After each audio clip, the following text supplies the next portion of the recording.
Saudi আরবের king Abdul Aziz public library 1000 বছরের পুরনো কুরআন বিষয়ক একটি বিরল পাণ্ডুলিপি উন্মোচন করেছে।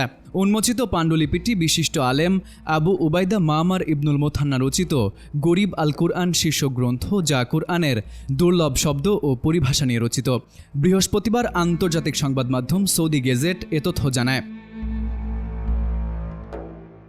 চতুর্থ হিজরি শতাব্দীর এ পাণ্ডুলিপিটি 17x22 সেন্টিমিটার আকারের 23টি ফোলিও নিয়ে গঠিত।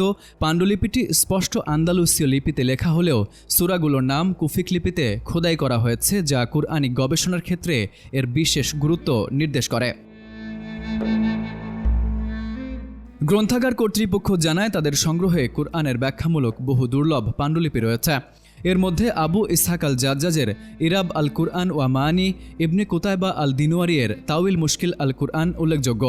গ্রন্থাগারটির ঐতিহ্য সংগ্রহশালায় কুরআনের তাফসির, তেলাওয়াত ও তাজবিদ, কুরআনের বিজ্ঞান ও মুসাফ, এই 4টি প্রধান ক্ষেত্রে বিভক্ত 185টিরও বেশি বিরল পাণ্ডুলিপি সংরক্ষিত আছে। কর্তৃপক্ষ জানায়, এসব পাণ্ডুলিপি দলিল, আলোকচিত্র ও প্রত্নবস্তুর সংগ্রহ, প্রদর্শনের মাধ্যমে গবেষণার নতুন ক্ষেত্র উন্মোচন এবং ঐতিহ্য সংরক্ষণে অবদান রাখাই তাদের মূল লক্ষ্য। Farid U Ahmed, IBTV USA।